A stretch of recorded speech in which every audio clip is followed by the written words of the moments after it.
Hello, everyone. I am Sarah Whiting. I'm the Dean. A quick reminder that we have closed captioning available. You can follow the QR code on the screen or the little CC code on the online version, though you should be in person if you can be.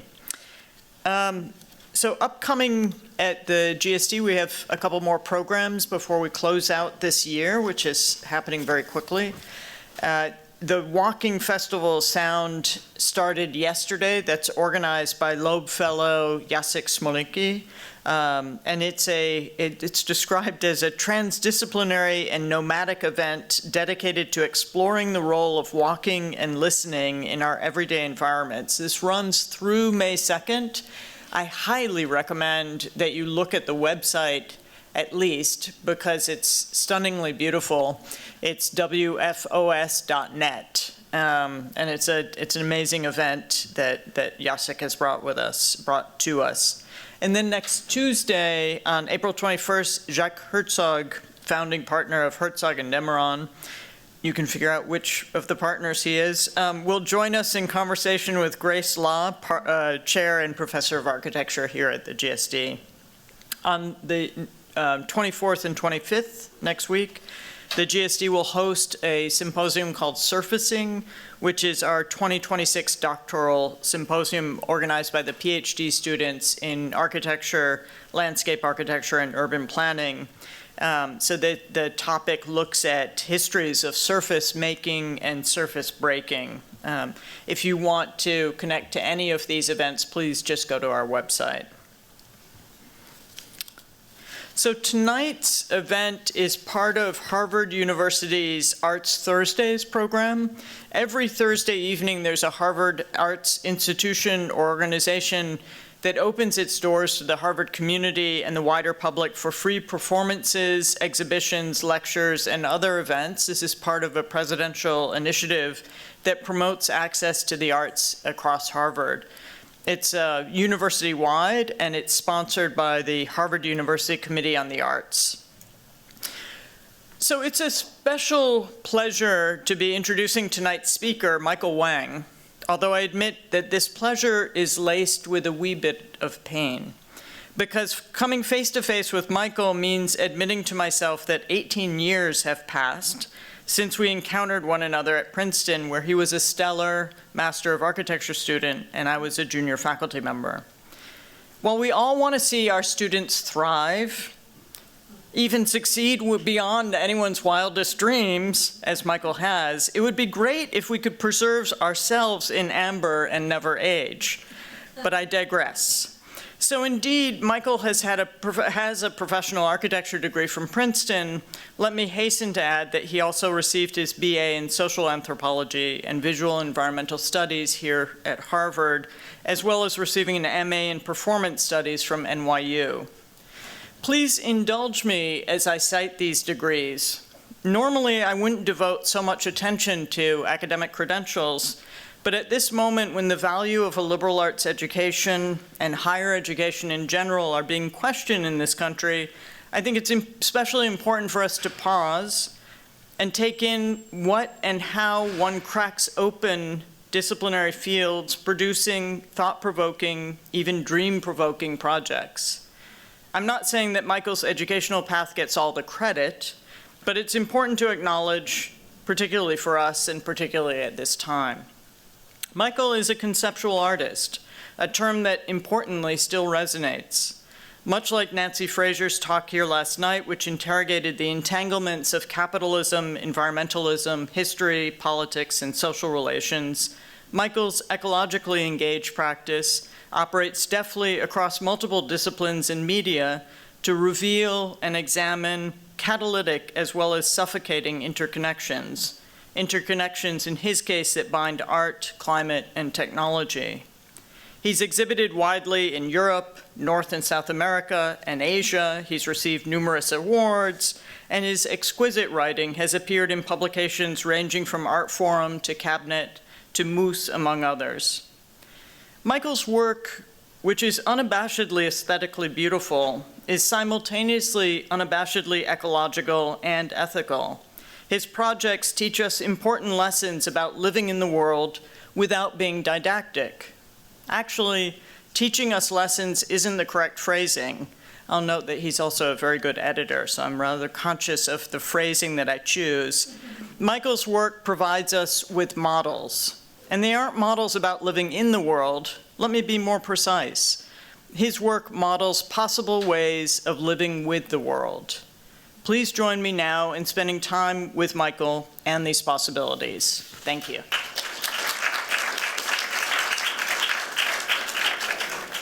Thank you so much, Sarah, for inviting me, for the introduction. Thank you, Sarah Rafson, for inviting me as well, and to the GSD. Both Sarahs extended the kind invitation to produce something new for this talk. And I decided to create, in collaboration with the landscape architect Aidan Ackerman, who went to this school and received his landscape degree here, who's also a very, very talented digital artist, to create this film. The film is screening on this smaller screen below the main screen, and it depicts hundreds of years of growth, potentially up to 1,000 years of growth, of a sequoia grove. It's been compressed to 90 minutes, so the length of a feature film. But even at this extreme compression in time, it's the changing kind of dimensions of these trees and their sort of slow accumulation of biomass is essentially imperceptible. And so this will continue to play through the talk and Q&A.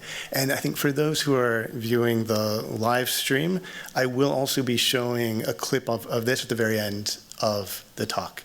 So thank you also to Aidan for collaborating on this work, this new work.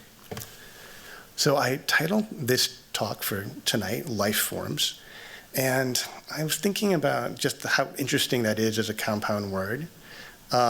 This kind of bringing together of life and form, maybe think about the kind of merging of life and art, potentially, of the kind of biological and the inorganic. It felt like a very kind of open term that could be unpacked in many different ways. I was also thinking about the relationship between form and structure, and how I'm often very interested in the very kind of particular forms that might emerge from a structure or a system.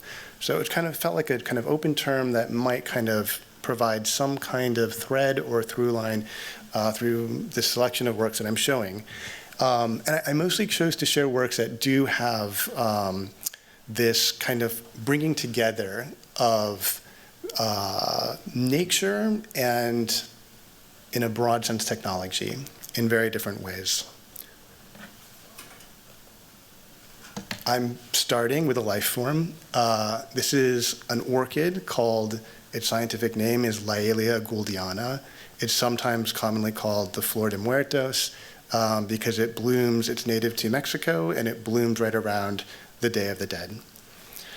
This particular plant I saw in January of this year in a greenhouse at the Jersey Shore. But I've been waiting to see this plant for a long time.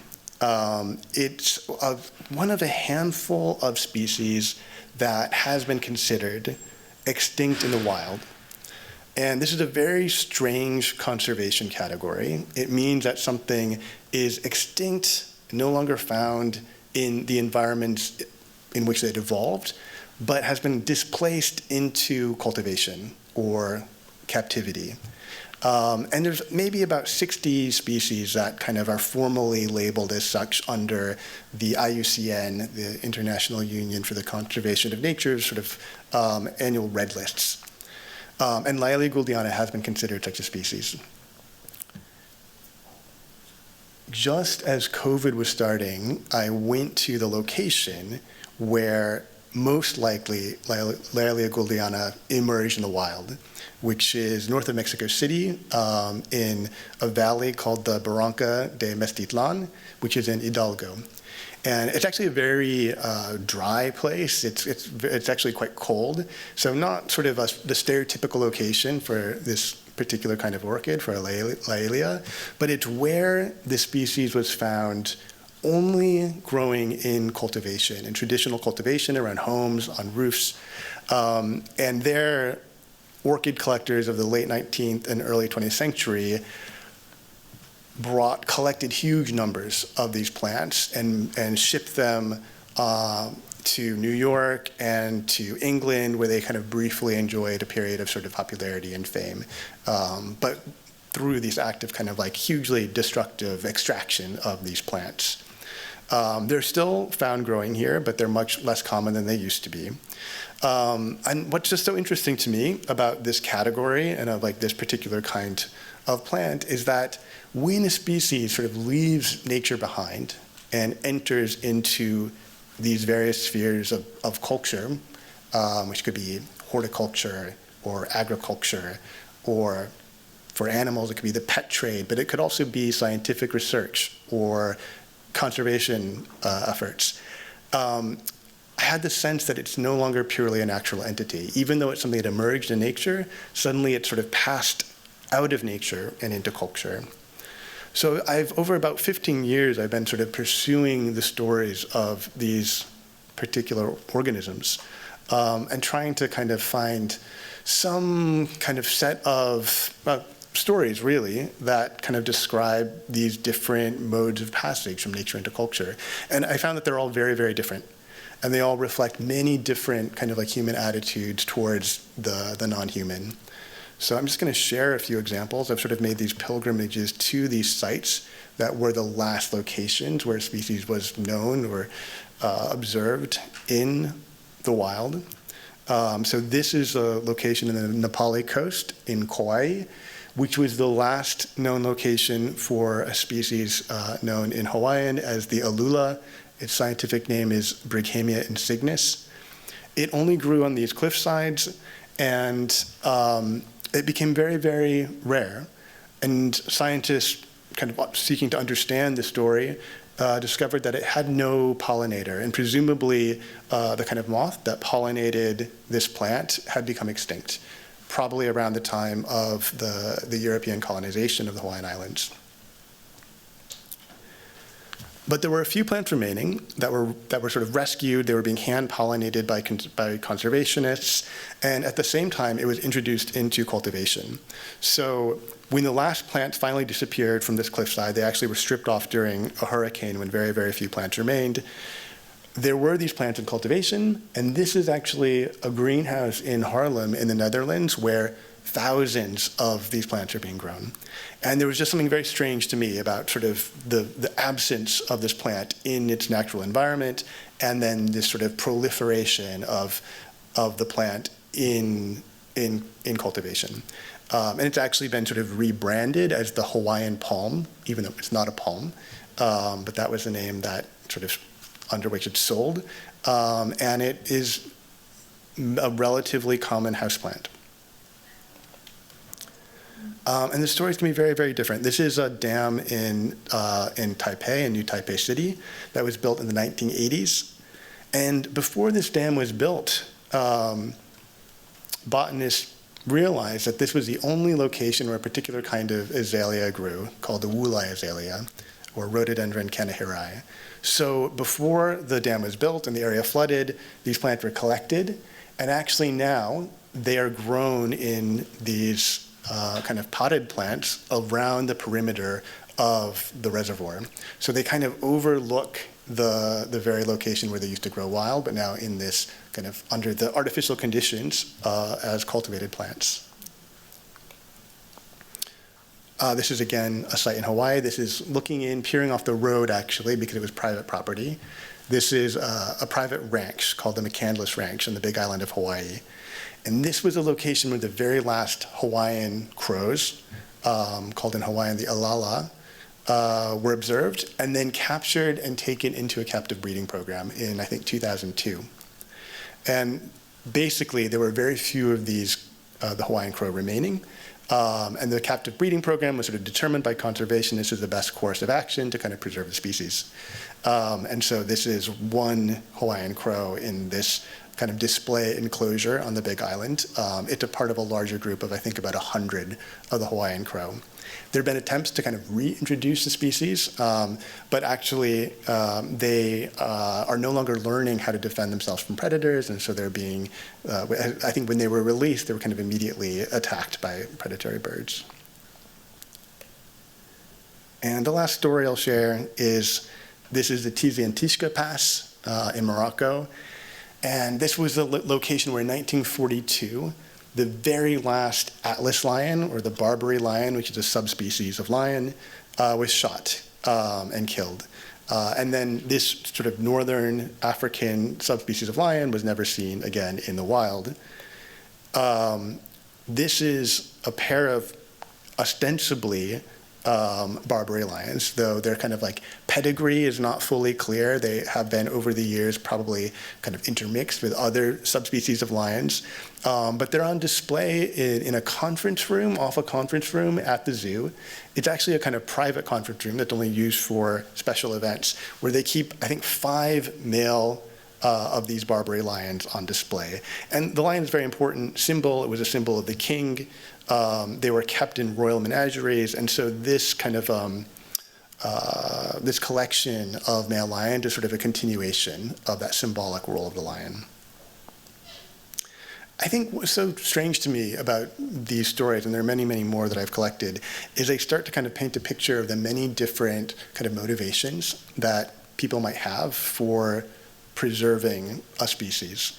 And I also am very intrigued by the fact that their disappearance from nature is, in almost all cases, directly or indirectly linked to other, often very different human actions. So there was this sort of double-edged effect of the human species on these non-human species that these stories start to kind of unpack in very kind of particular and strange ways. The status of a species as a cultural artifact was sort of the starting point for thinking about an exhibition of extinct in the wild species. I've done a few different versions of these installations where I was coming from a few different starting points. I think one was sort of this fantasy of thinking about this sort of proliferation of different kind of artistic media, and how like museum conservation departments suddenly have to expand their skill set to preserve these novel materials. It could be like a rare video format or a particular kind of historical plastic.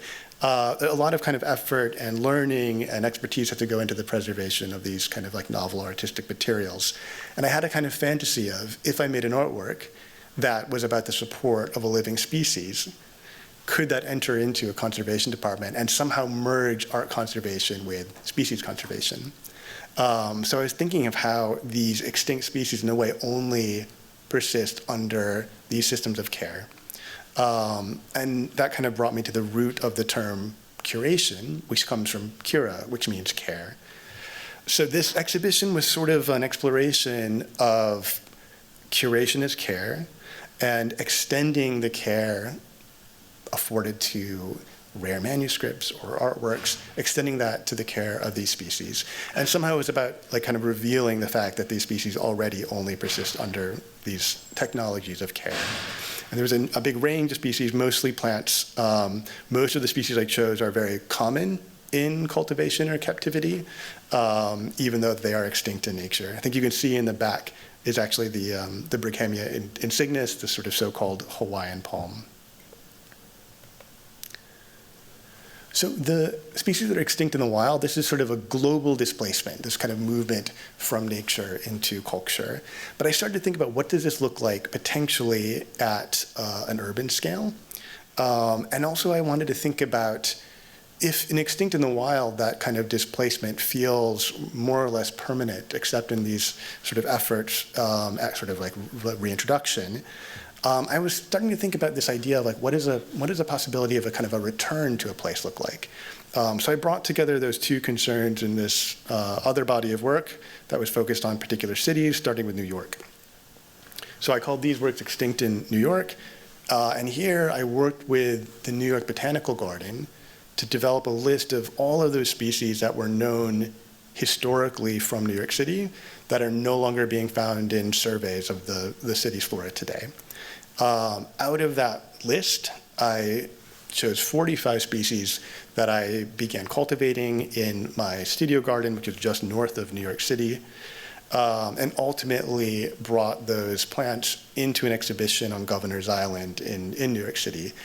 So I wanted to think of this as a kind of a homecoming of sorts, but a kind of very bittersweet homecoming, because I saw their return as something that would only be facilitated by this sort of great expenditure of energy and this sort of like a kind of technological apparatus or sort of adapting the city that was once their home in order for it to allow their accommodation again today. And just like with Extinct in the Wild, with this series, I had to like really focus in on the kind of individual stories of each particular species in order to understand, well, what would have to be adapted to allow it to return, and also just to kind of trace, the very reasons for its disappearance. So, for example, this particular greenhouse, and I think of the greenhouses in both these works as sort of like they're doubling as these sort of like humidity control chambers, but they're also like these technologies of display. They're like these vitrines. And they're kind of these self-contained environments as well with, lights, sometimes misting systems and things like this. But this particular greenhouse contained plants that were mostly bog species. And these sort of acidic bogs are incredibly absent. They're very rare and they're absent really from New York City today. So most of these are these bog plants. This was a kind of a large lichen called Usnea ungulata that I had within this sort of artificial misting enclosure. And I worked with a lichenologist to accommodate this species, and I learned that almost all of these large lichens disappeared from New York very, very soon after coal started to be used widely as a fuel source, because these lichens are very, very susceptible to issues of air quality. And this is eelgrass, Zostera marina, which used to form these huge meadows, these sort of underwater meadows in New York Harbor. But with the kind of vast quantities of fresh water that started being kind of pumped into the harbor with the construction of the Croton Aqueduct, suddenly that meant all of this organic waste was being pumped into the harbor. And that change in water chemistry meant that this black muck was covering the kind of formerly kind of sandy, gravelly bottom of the harbor. And eelgrass requires this sort of gravelly substrate to grow in. So as soon as it became this sort of organic, this sort of layer of black muck, of this organic matter, these eelgrass meadows disappeared. And just like with the series Extinct in the Wild, I've kind of done this sort of documentation process of the passage of these things out of the sort of native flora of New York City, and kind of created this record of that. So these were a series of drawings and watercolors that I did that represented the very last herbarium specimen of each of these species from New York, or what became New York City. So I was basically representing these dried remains. So this was my depiction of the swamp sunflower. And then every herbarium specimen would be marked with where it was collected. So this one was marked on the original specimen. It said New York Avenue, Brooklyn. So I would take that information and I would go and document what does New York Avenue look like today. Or this was curly heads, Clematis ochroluca, which only grows in these serpentine cliffs. And this was marked, that was from Grant City, Staten Island. And so I went to Grant City, Staten Island, and I think this is actually the cliff, the serpentine cliff where these sort of McMansions are now today. Or this was the last specimen of eelgrass collected actually in the late 19th century, and it said Jamaica Bay. And I went to Jamaica Bay, which is actually a national wildlife refuge, but again, because of that sort of invisible beneath the surface change in water chemistry, it can no longer grow in the bay. These exhibitions of these species, I really kind of like mimicked a certain kind of like taxonomic grid-like arrangement of these species, but I was really interested in what it would be like to kind of continue that practice, but in a kind of more ecological simulation or grouping. In Shanghai, I created what was a kind of simulation of the wetlands that used to cover a lot of what is today the city. I was installing in a neighborhood that, in historical memory, was swampland or marshland, and was drained during the period of European and American settlement. Here I actually was able to work with an ethnobotanist who does seed and pollen analysis from this region, from the Shanghai area, going back thousands of years. So all the species that I selected for this artificial swamp, which is a kind of recreation of a Shanghai wetland, came from these pollen analyses that she did. And what's kind of interesting about her analysis is that many of the plants that she was finding could have been cultivated in some way, or kind of, or managed in a kind of semi-cultivated way by people thousands of years ago. A lot of her samples were from 4,000 to 6,000 years ago. There were things like these foxnuts or wild rice. So there was a sense that this wetland was already a kind of managed environment, not something untouched by humans, but kind of modified by human activities. This is just a video. Is it playing? I think I can. Just a video kind of showing some close-up views of this work. And I like the idea of creating something that was more of a kind of ecological assemblage, thinking of this as a sculpture. And still, as with the sort of framing device of the greenhouses and the other projects, thinking of this corrugated steel, this kind of platonic circle as a way of sort of bounding it and kind of revealing how artificial this environment is, and the sort of thinking of it not as a kind of attempt at rewilding, but as a way of sort of envisioning almost this phantom of the past pushing its way up from this formal lawn. And I really liked including these kind of often overlooked species, or there's a kind of movement of different scales in this film, showing also processes of decay that are important to me as a part of this sort of living landscape. I wanted to talk about a couple books that I think have resonance with the show that's up right now about the Shan Shui tradition. Lake Tai is not far from Shanghai, and it's a large freshwater lake that was really important in the development of particular landscape traditions in China. And perhaps most famously because it was a source of these Taihu stones, which are kind of famous stones that are used in traditional Chinese gardens. This is a cave on Dongting Mountain, which is where a lot of these stones were retrieved or quarried or found in the waters of the lake, beginning in the Tang Dynasty. So for many, many centuries, this was a source of these famous stones. This is a cave called Linwu Cave, where you can really see the way the water has eroded the limestone into these strange forms. So I wanted to think about the history of these stones in relationship to the more recent history of the lake. So like a lot of freshwater lakes, Lake Tai has sort of infamously been plagued by algae blooms, especially beginning in the 1980s when the area became much more heavily urbanized, and there was a combination of sort of urban runoff and agricultural runoff was creating these really high levels of nitrogen in this very shallow freshwater lake. So you can see in satellite images, the surface of the lake becomes entirely green with cyanobacteria. There have been more recent, very large-scale efforts to remediate the lake. There are machines that skim cyanobacteria off the water. There's a diversion of freshwater from the Yangtze River into Lake Tai to kind of rebalance the water chemistry of the lake.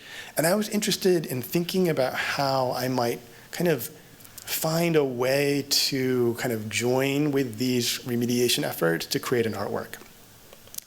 And I ended up creating these artworks that recreate the form of the Taihu stone, but they I think of them as objects that are somehow linked to these efforts of lake remediation, because I ended up creating them out of materials that are being actively removed from the lake as organic wastes. So, for example, the dark colored stones in the back are actually made from cyanobacteria that is being actively removed from the lake. It becomes a sort of very dark brown, green, black color when it's dry. The stone in the foreground is made from invasive plant species, mostly goldenrod, that are being removed from the area.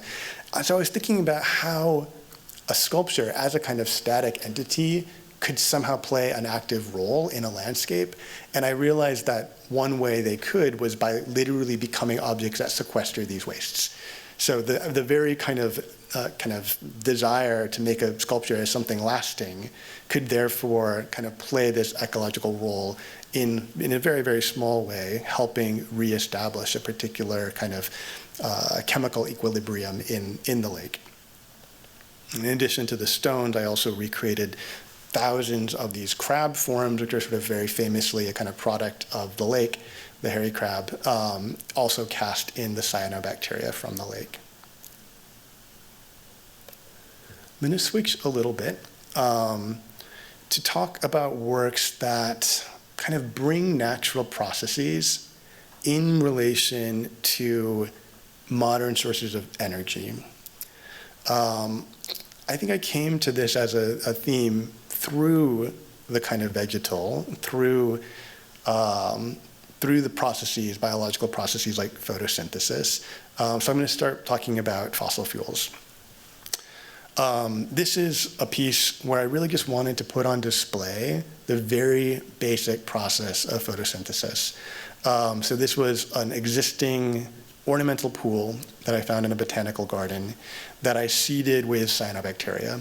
And then I placed a light inside in order to create a kind of source of illumination that would reveal the color of that cyanobacteria. And so here I was thinking about how the very first organisms to use photosynthesis were cyanobacteria, and I was thinking about their emergence, 2.4 billion years ago, as a sort of kind of incredible kind of epochal shift in the Earth's history, and the history not just of life, but also of the atmosphere. Because before the evolution of photosynthesis and the emergence of cyanobacteria, there really was no atmospheric oxygen. So I was thinking about this relationship between a living thing and the air. And I wanted to kind of put that on display, but also in a very real and live and active way. So I wanted to create something that I was thinking of as a living monochrome. But as a living monochrome, it is not just a color, but it's a color that actually does something, that actually has a sort of interaction with the atmosphere.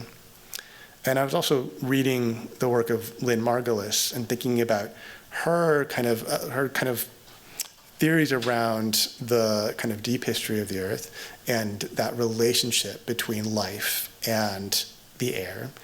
And she actually used this term, I think, the oxygen holocaust, to describe the emergence of cyanobacteria. And for her, what that meant was that for all of the microorganisms that had evolved up until the emergence of cyanobacteria, for most of them, oxygen was a poison, and it was toxic.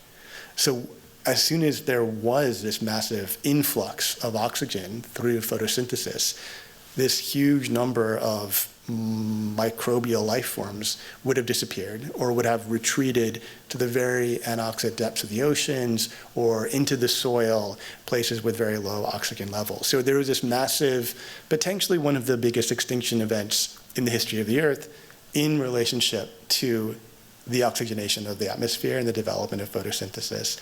To me, there's something very strange about that fact, that the very conditions that allow the flourishing of the kind of life that we typically know and value, like human life, actually was linked to the kind of extermination of many other life forms. But I was very interested in coal specifically. And I have a big series of photographs. I'm just going to show one of these examples where I'm trying to just kind of reveal these kind of very, very beautiful impressions of the plants that formed coal forests. And these were forests of the Carboniferous period, 300 million years ago. And there are all kinds of seed ferns, many kinds of ferns, things called lepidodendrons that no longer exist today, that formed what really almost the first forests on Earth, and which then the remains became preserved as coal. I felt like this sort of vegetal origin of fossil fuels was something that we kind of overlook in a way. And I felt especially in the kind of imagery of modernity, which is like the imagery of the industrial age, that somehow the vegetal was marginalized. So this series was kind of an attempt to kind of bring back these botanical forms into our understanding of what modernity is. And I kind of wanted to use this sort of like almost like high modernist photographic idiom, this kind of hyper-focus in these series.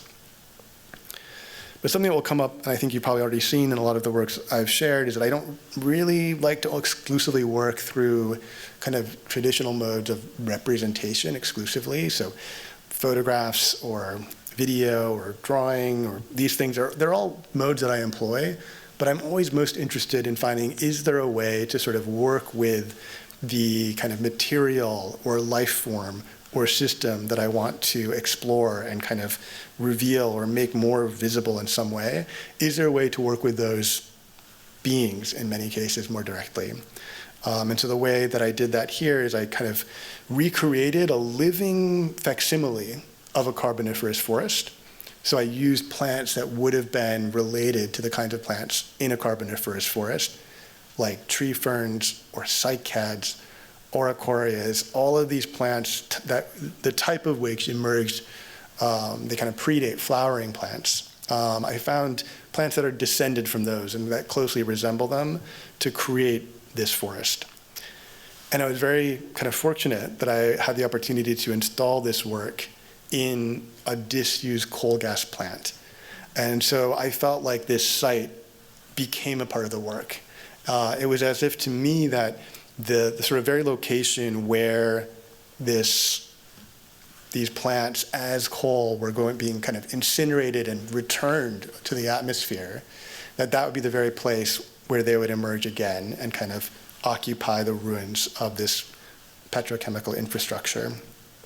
It was a very difficult piece to photograph, so I just have a short video that kind of is a drone moving up through the forest.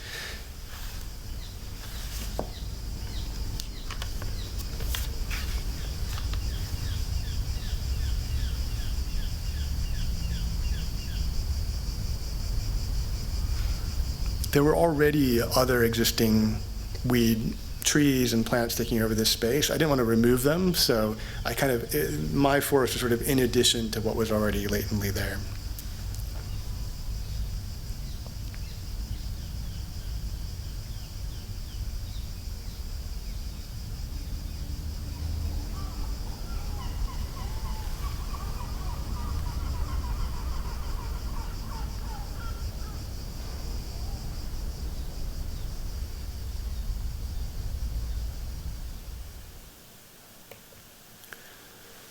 I've kind of continued this exploration of these natural foundations of modern energy.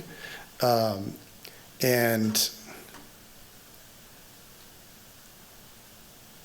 sorry, my screen flickered out for a second. With an exploration of hydropower. This was a work that was also installed in Shanghai. And it was installed in a public area, in a public square. I was really intrigued by the kind of the hydrological origins of both a lot of Shanghai electrical power from dams, especially on the Yangtze River. Here I'm also thinking there was a number of kind of architectural projects on the Yangtze plain that are installed in the Mountains and Seas show. I was thinking about that connection here. So I was intrigued by the way that the city relies on the river for electricity, but also for its water. And I was thinking about the river as this long line that connects Shanghai, which is subtropical at the very terminus of the Yangtze River, to the glaciers that are at the origin of the river.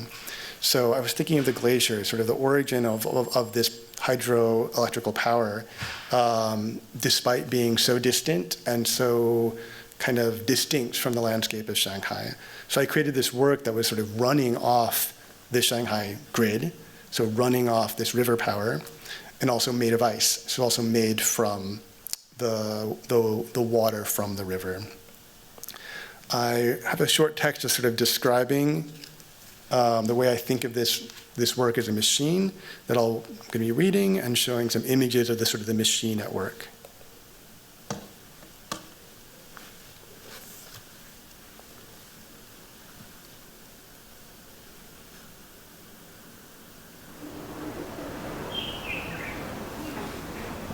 Much of Shanghai's power comes from dams on the Yangtze and its tributaries, including from the Three Gorges Dam, the world's largest power plant. High voltage cables run parallel to the Yangtze, linking the dam to Shanghai like a second river.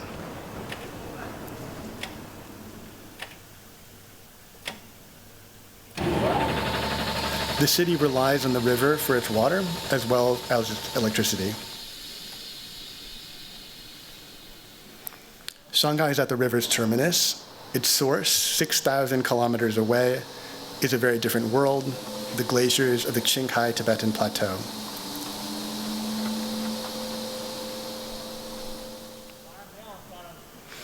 The work, 10,000 li, 100 billion kilowatt hours, recreates in Shanghai the glaciers at the source of the Yangtze. It's a work made of water and energy, Yangtze water and Yangtze energy. The work plugs into and emerges from the infrastructures of the city, the hydropower-fueled electric grid, and the Yangtze-supplied water system. It's as if the river itself recreates its origins just before passing into the sea. This alpine fragment is sustained by an artificial climate, but artificial climates are connected to the climate outside. Air conditioners run at full blast in the summer, triggering blackouts in the hottest days. The coal and gas that fuel them pump carbon into the atmosphere, driving temperatures even higher.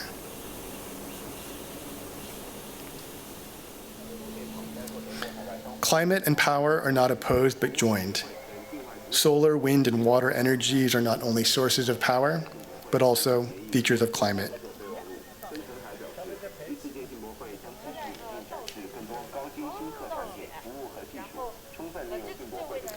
Hydropower, a so-called renewable energy, is itself subject to climate change. The glaciers that feed the Yangtze are melting. A river is a climatic phenomenon.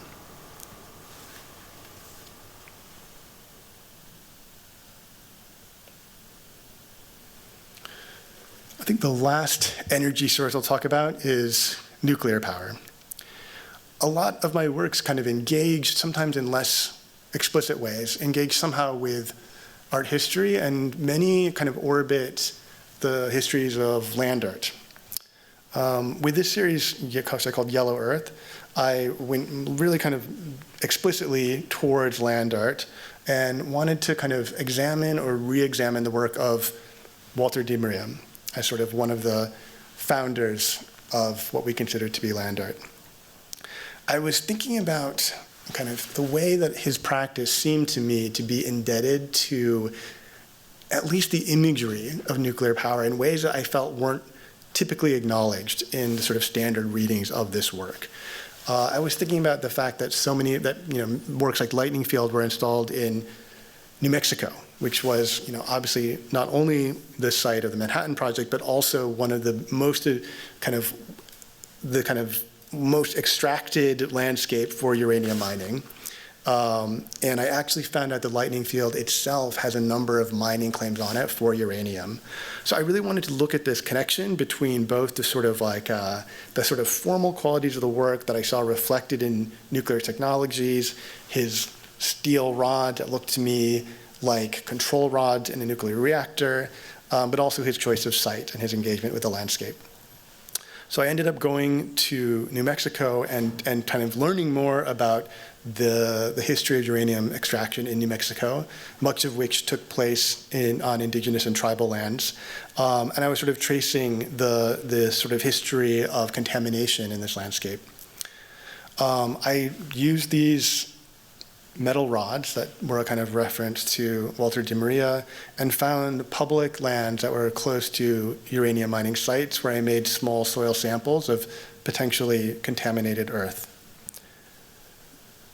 I ended up taking those rods with the kind of sealed, contaminated earth inside, labeling them with the coordinates where I collected them, and kind of displaying them in the manner of de Maria work, but instead of sort of these mute kind of homogeneous rods, they instead contain this sort of legacy of contamination. He has a series of works that are called yellow paintings, and they always include a little plaque that says the color men choose when they attack the earth.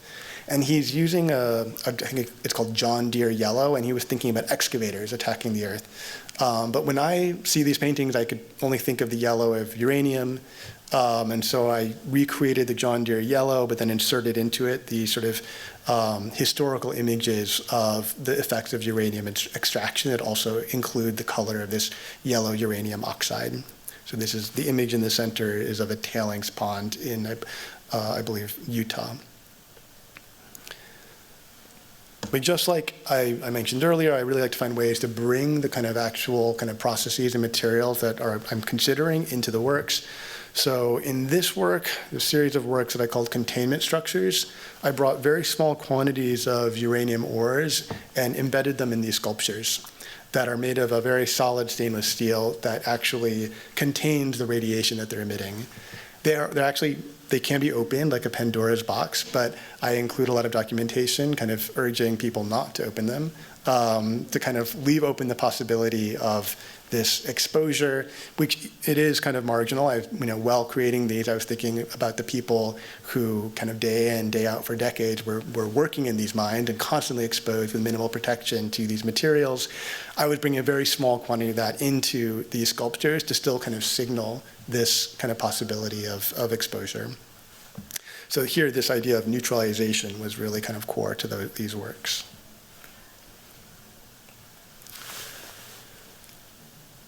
I've been considering more recently the kind of expansion of human influence beyond even a planetary dimension into the extraplanetary. So kind of continuing the theme of extraction, this was a work where I was thinking about the kind of speculation around moon mining. I call the work Mirror Moon. It's really, I consider it a film. It was a 28-day projection, so the length of a lunar cycle, where instead of depicting the moon as we see it from Earth, I was depicting the moon on its far side. So I was envisioning almost if you could hold a mirror up behind the moon, what would you see? So the phases of the moon would always continue kind of in the inverse and the reverse of what we would see from Earth. And of course, now with the Artemis II mission, we are seeing these very kind of incredible high-resolution views of this far side of the Earth. But before that had happened, I was thinking about how kind of unknown still this far side of the moon was. And I wanted to create this work to kind of think about even visualizing this sort of unseen, unknown side of the moon, which actually is one of the sites that's being sort of considered for extractive mining. So these are just a few images showing the cycling of this film over 28 days.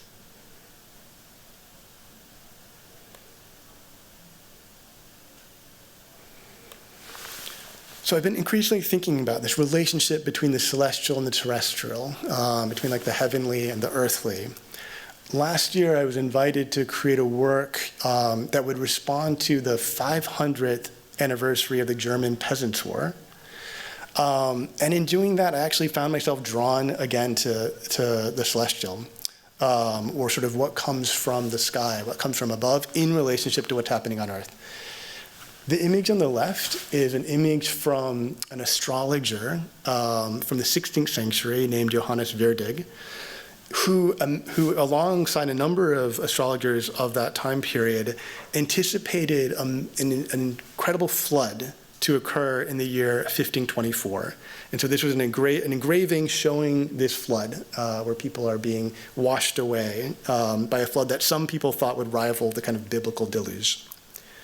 And so there was something very interesting to me about the fact that there was this flood prediction for the very year that the Peasants' War began. And this is when the peasants in Germany and elsewhere rose up against their feudal lords, but were then brutally suppressed a year later in 1525. So somehow I felt there was this sense that a kind of disaster would come from the sky that was really, in a way, reflective of this sort of kind of trauma on Earth, this kind of unrest on Earth.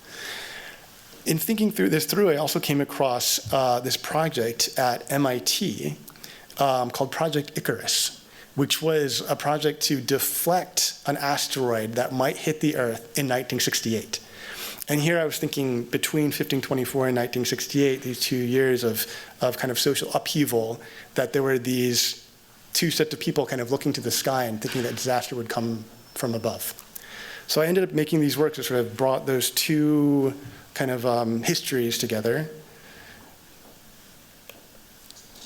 This is a work where I actually get a Flickr film that kind of brings together images from Project Icarus, the MIT project, and from these 16th century flood predictions together. And I wanted to find a way to use a meteor to actually create the image. So the projected image is actually being reflected off of a polished fragment of a meteorite. I then wanted to find a way to think about this sort of possibility of a celestial sign for our own time. And so I created a kind of a very ambiguous sign that was coming from many different sources. I was thinking about Saturn as the kind of astrological sign associated with the peasant. I was thinking about the green associated with agriculture, and also the kind of mystic writings of Hildegard von Bingen. And I created, at the site of this exhibition commemorating the Peasants' War, my own celestial sign using drones. And this is a drone recording my celestial sign.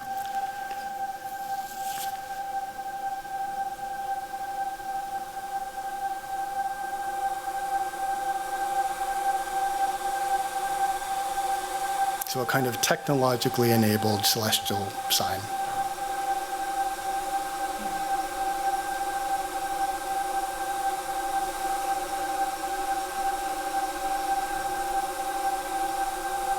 I was very happy that some local newspapers reported on this, not knowing exactly what it was.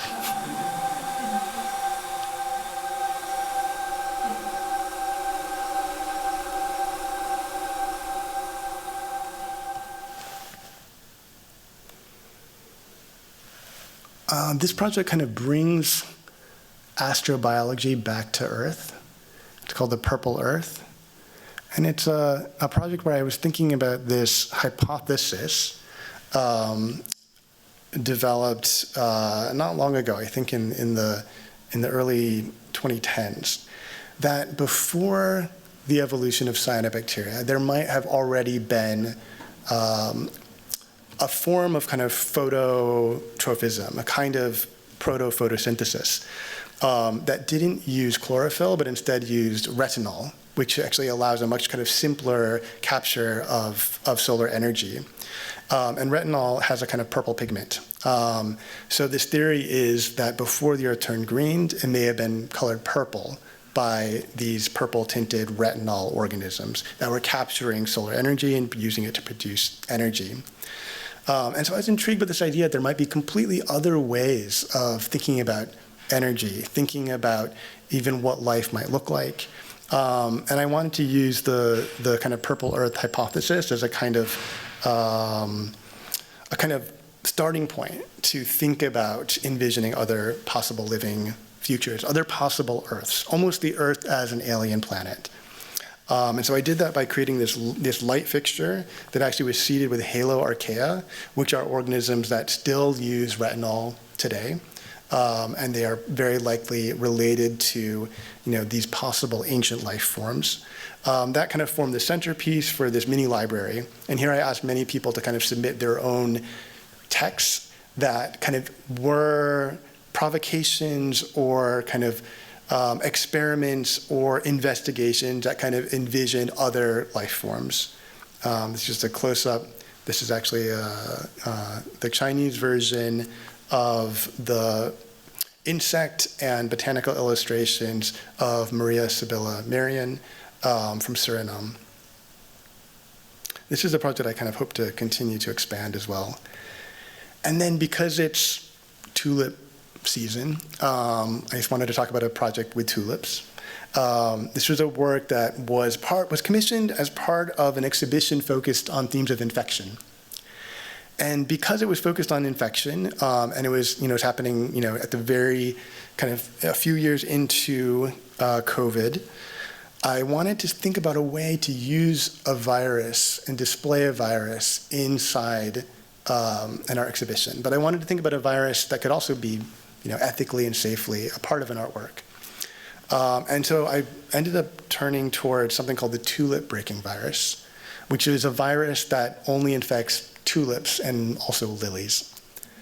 And something interesting about the tulip breaking virus is if you know about the kind of tulip mania in the Netherlands, in Holland, in the 17th century, this was a period when certain kinds of tulips became very, very valuable. And what I discovered was that the tulips that were very, very valuable were the tulips that were infected with this virus.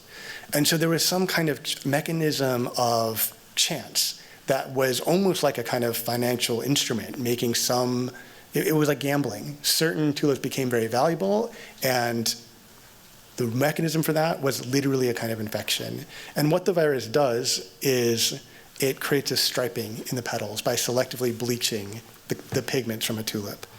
So I ended up finding that certain varieties of tulips that still have this virus. There are certain tulip fanciers who still cultivate these virus-infected plants, mostly in the north of England.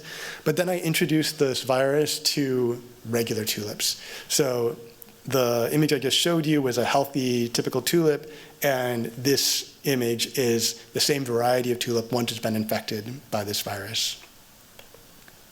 This is another healthy, typical tulip, and this is an image of the same tulip, but once it's become infected. I was also very interested in the virus as almost like a kind of painter or an artist. It was kind of creating these really unpredictable patterns in these petals. And the same tulip type infected by the virus could appear completely differently. Again, an uninfected tulip and an infected one. I was also very intrigued by just the idea of a virus as something that is somehow in between the living and the non-living, but that it could have these effects. So I'm almost done. I think a few of you were able to get this copy of this manifesto, which I've shared, and which is, this manifesto is called the Manifesto of Photosynthesism. That started out kind of tongue-in-cheek because it's very hard to say. But I wrote this sort of after doing many of these projects using plants. And I really wanted to think through sort of what were my underlying motivations for using plant life as a medium. And I also wanted to kind of return to this very kind of tricky and problematic form of the modernist manifesto. And I was especially drawn to the futurist manifesto as a kind of model. I think that's in part because the more I looked at these modernist manifestos and the more I was sort of drawn into the kind of logic of the futurist manifesto, I realized that I could read it as a kind of celebration of fossil fuels. They're celebrating speed, smokestacks, they're celebrating fast cars, and industry. And it kind of became the perfect foil to think about an inversion of that. So the Manifesto of Photosynthesism kind of takes the Futurist Manifesto as a starting point or as a kind of template, and then reverses it and flips it and envisions what if we could take all that enthusiasm that the futurists had for this expenditure of energy and to think about how plants are kind of reversing some of those chemical processes. So the film that I've been showing, that's been the slowly growing trees, slowly accumulating carbon and biomass, I'm going to be using a clip from that as a kind of backdrop to a reading of this text.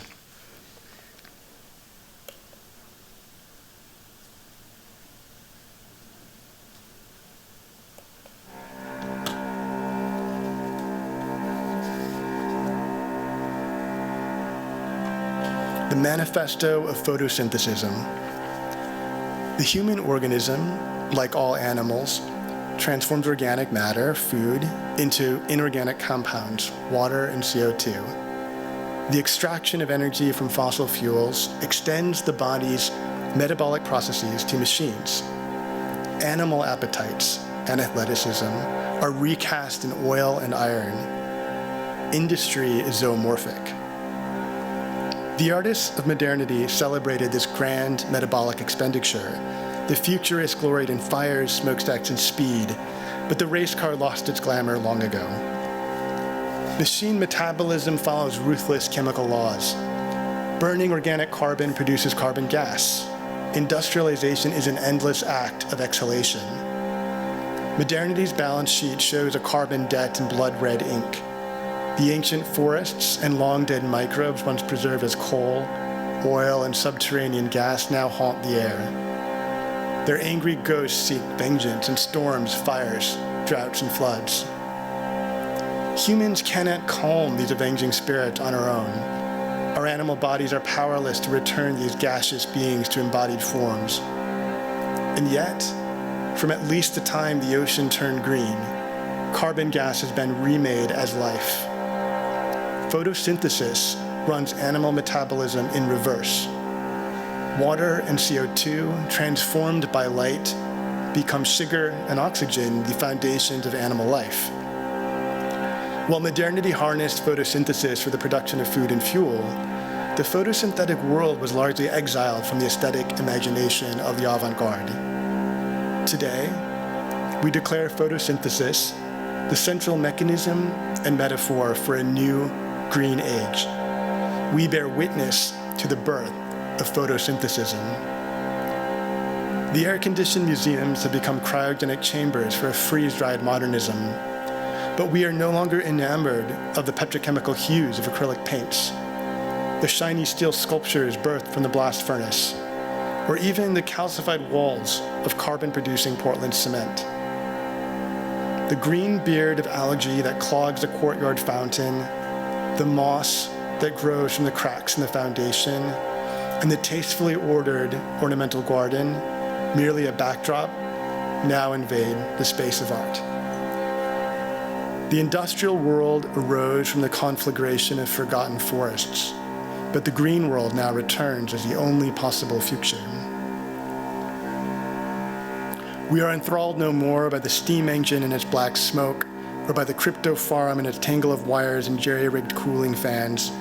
Instead, we marvel at the kelp forest and its twisting photosynthetic fronds, the redwoods and their millions of tons of carbon-rich cellulose and lignin, and the pond scum that brightens the surface of stagnant pools with an acid green skin. We view photosynthesis as metonymic for all carbon-negative processes. We mark the chemical weathering of basalt and the formation of limestone. In addition, we revere the mycorrhizae as reservoirs of photosynthesized carbon, and we laud the great carbon sinks and humus and peat and the shadowy sediments at the bottom of the sea. We acknowledge also the potential for humans and other non-photosynthetic beings to collaborate with and facilitate photosynthesis. We exalt the emerald green sea slug, which incorporates algal chloroplasts into its own cells. We glorify lichens, symbiotic hybrids of algae and fungi. We emulate the farmer, the gardener, the forest steward, and the algaculturists as attendants of carbon fixation. Photosynthesism counters the asceticism of carbon counting and the carbon offset ledger. We look to the extravagance of the photosynthetic sphere to envision carbon-negative futures overflowing with abundance and diversity. The 10,000 forms of the orchid flower and the fantastic crystalline geometries of photosynthetic diatoms rival the formal inventions of the many modernisms. We recognize the urgency of the climate crisis, but regard all timescales including geologic time. Modernity's obsession with speed incinerated hundreds of millions of years of coal, gas, and oil in only 100 years. Photosynthetic and geochemical processes might take many more millions to replenish those reservoirs. We aspire to think and create in collaboration with photosynthetic beings across the spans of deep time. The 20th century extolled expenditure. Now, we celebrate fluorescence. Thank you.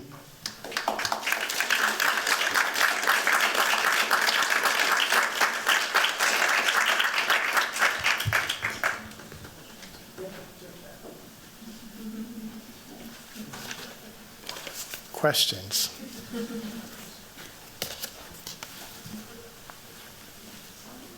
Mm-hmm.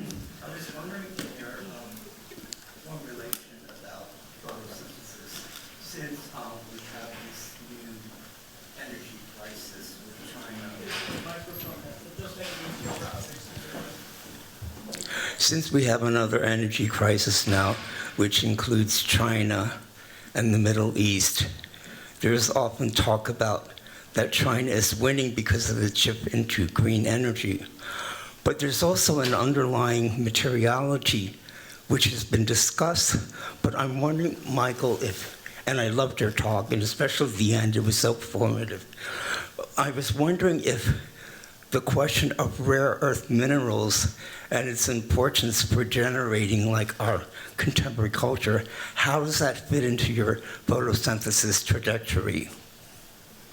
That's a great question. I've actually been doing some work with neodymium recently that I didn't show, because I'm very intrigued by this sort of material connection between these earthly materials and the sort of these supposedly renewable energies that are not entirely renewable, because these rare earth minerals are not renewable resources. They're still extracted.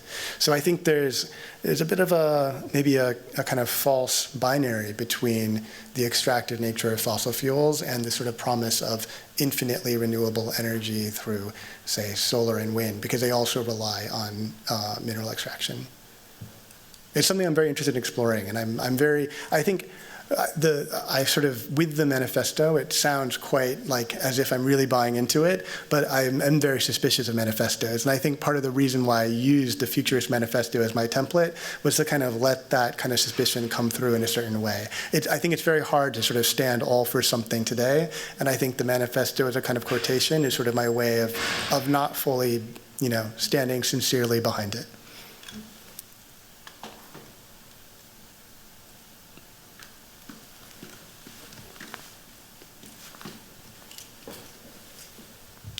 It was beautiful listening to you and also looking at the work.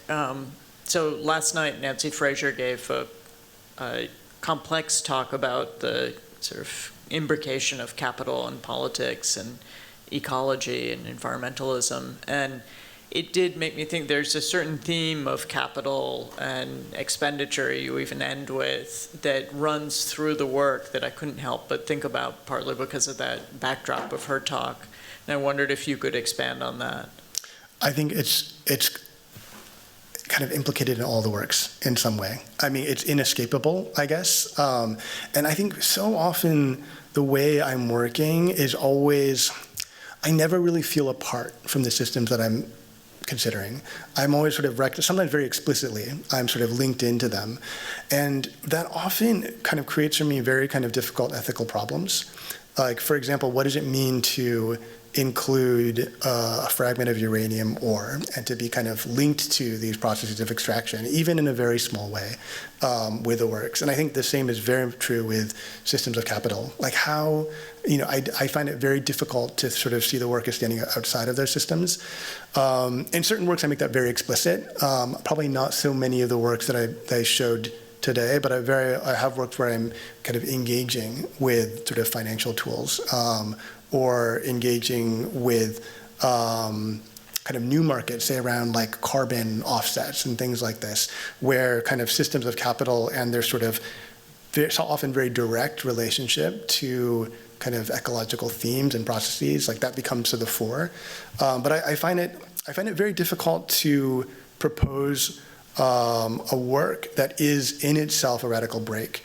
And I also think that's where I find it, I very much admire activist art practices, but I find it very hard to think of my own practice as activist because of its constant kind of complicities, that I'm always trying to kind of complicate or kind of draw attention to those complicities, even while I often find it nearly impossible to escape them.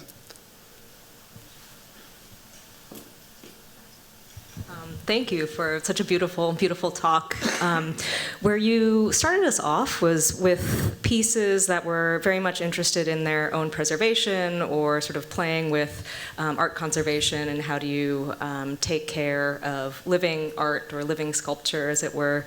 And then extended into the project in Shanghai with the ice mountain, and the whole apparatus was about kind of its own precarious continued existence in the world. And so I'm curious about the installations that were maybe more garden-like, that were already out in the world. So the Shanghai wetland, the circular wetland, or the installation in the former coal plant. Mm-hmm. And I'm curious, what instructions, if any, did you provide for the preservation or longevity or not of those particular projects?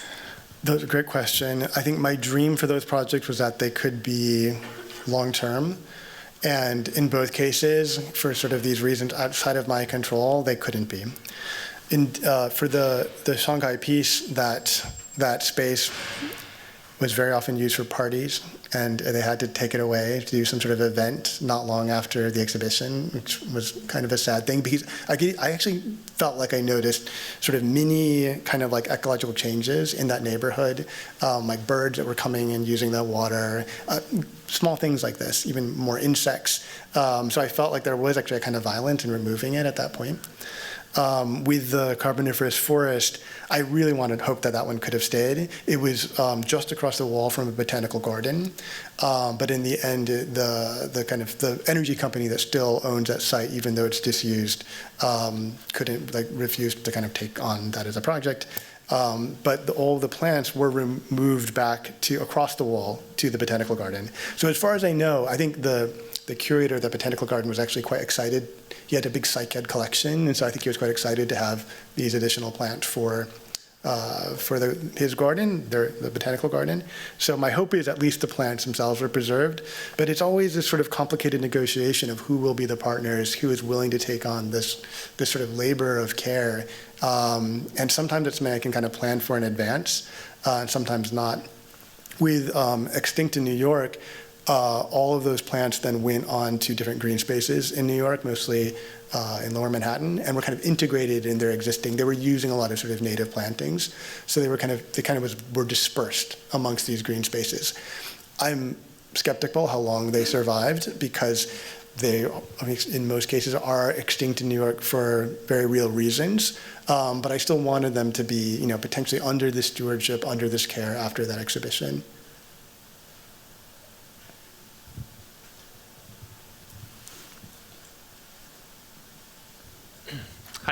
Hi, thank you for the talk. I thought it was absolutely beautiful. I also do a lot of work with microalgae, so it's great to see a kindred spirit in that realm.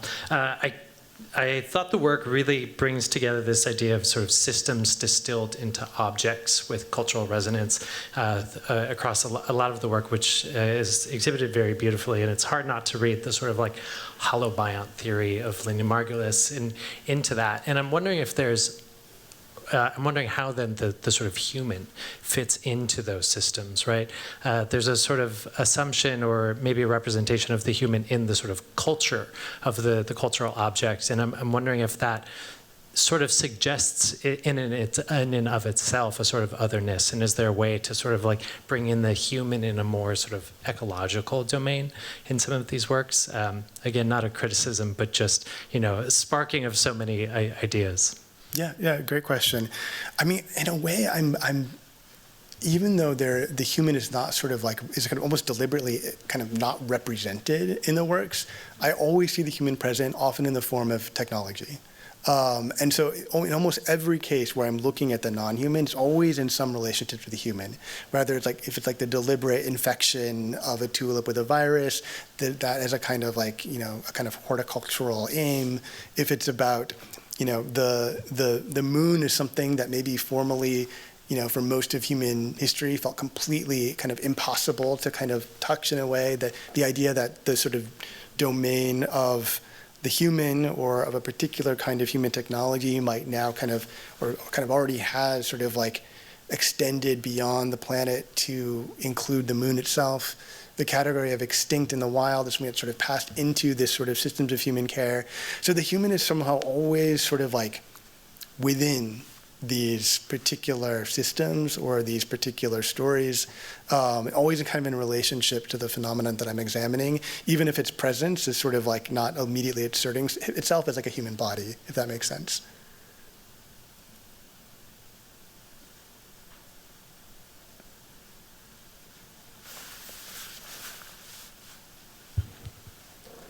Thank you.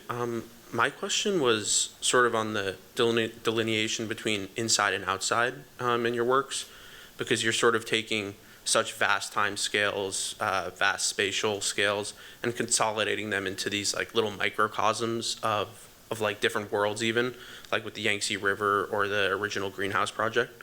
So I was wondering sort of how you think about the inside versus the outside in your work, and also sort of the separation and the threshold space, because you talk about sort of nature becoming culture and things becoming other things.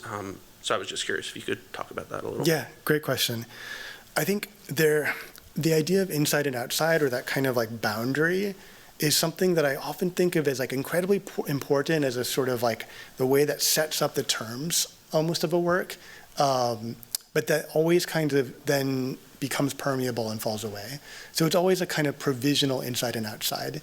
So like I'm often thinking about, like say with the work with greenhouses, they're always kind of temporarily in there and then they pass out in a way. They're these sort of like this arrangement of inside that is there and kind of puts me on display, but ultimately it won't hold it.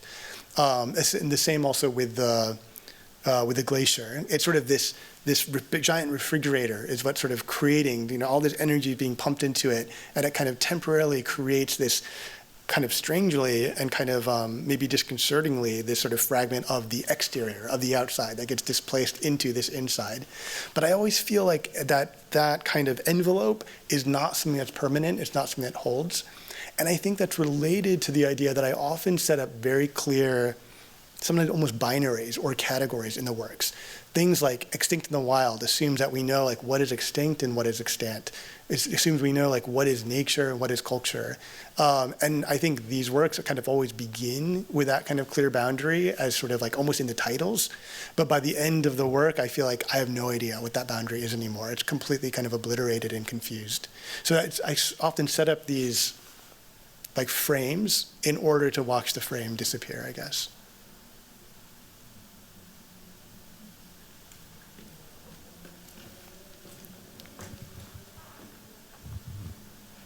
Thank you for this extraordinary and complicated talk, too. I wanted to connect a couple of things that I heard in the last two comments, which was a kind of preoccupation I had.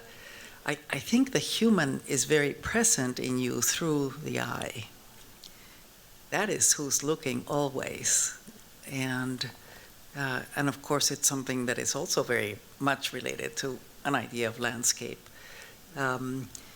It's either looking through, even the way you present the viral intervention in the tulip leaf, how that page is composed is extraordinarily beautiful. The images, they're all to a degree of abstraction that is highly visual.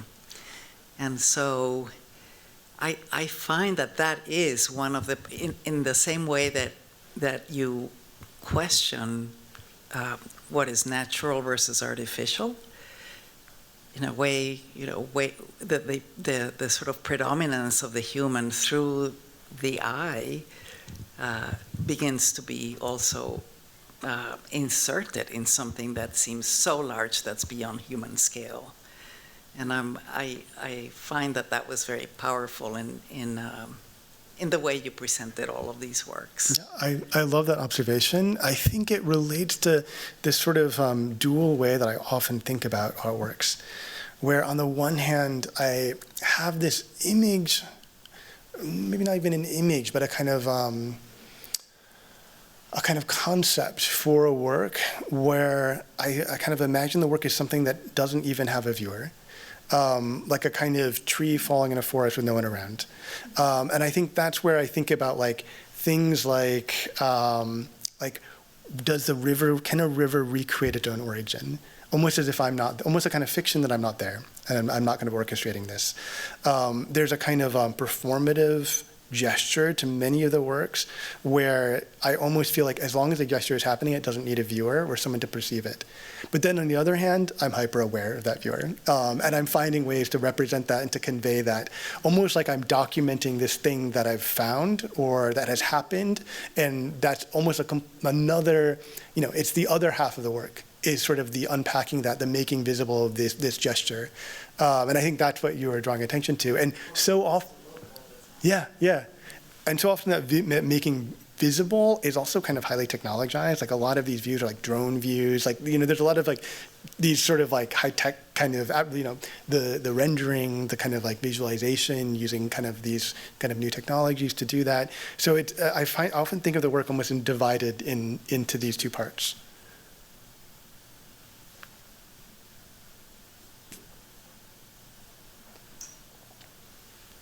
Thanks so much.